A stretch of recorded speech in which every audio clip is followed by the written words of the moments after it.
તો નવસારી મહાનગરપાલિકાના મેયરના નામની પણ જાહેરાત કરી દેવામાં આવી અને નવસારીના મેયર બન્યા છે અશોક ધોરાજીયા. તો ડેપ્યુટી મેયર તરીકે કેયુરી દેસાઈની નિમણૂક કરવામાં આવી છે અને સ્ટેન્ડિંગ કમિટીના ચેરમેન મુકેશ અગ્રવાલ બન્યા છે. તેમને આ જવાબદારી સોંપવામાં આવી છે. તો શાસક પક્ષના નેતાની જવાબદારી અપાઈ છે નરેશ પુરોહિતને અને દંડક તરીકે રાકેશ પટેલના નામની જાહેરાત કરવામાં આવી છે.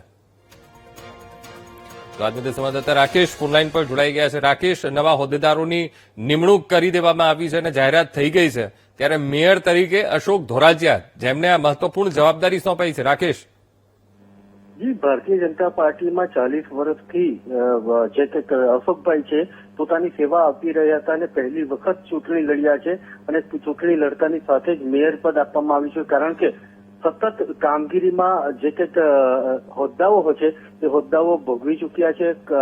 યુવા ભાજપના પ્રમુખ પણ હતા અને જે કંઈક તાપી જિલ્લાના અને ડાંગ જિલ્લાના પ્રભારી રહી ચૂકેલા અશોકભાઈ સંગઠનને લઈને મજબૂત જે કંઈ કામગીરી કરી છે એ કામગીરી કરી હતી અને ત્યારબાદ હવે વહીવટમાં એમને મેયર પદ આપવામાં આવ્યું. ખાસ કરીને નગરજનોની પણ ઈચ્છા એવી હતી કે અશોકભાઈને કામગીરી સોંપવામાં આવે અને ભારતીય જનતા પાર્ટીએ ના જેટલા 50 જેટલા ચૂંટાયેલા સભ્યો એક બહુમત રહીને અશોકભાઈને મેયર પદ આપ્યું છે.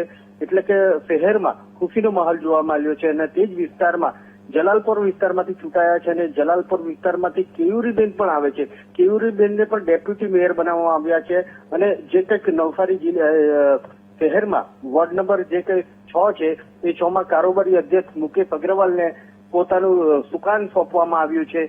સાથે રાકેશભાઈને બી સમાવેશ કર્યો છે, નરેશભાઈ પુરોહિતનો સમાવેશ કર્યો છે કે જે કંઈ બોડી બની છે મહત્વની બોડી કહી શકાય. નગરજનોનો હવે કેવો વિકાસ થશે અને શહેરનો કેવો વિકાસ થશે એના પર સૌનું ધ્યાન કેન્દ્રિત થયું છે. જી બિલકુલ રાકેશ, સમગ્ર માહિતી સાથે જોડાવા બદલ આપનો આભાર.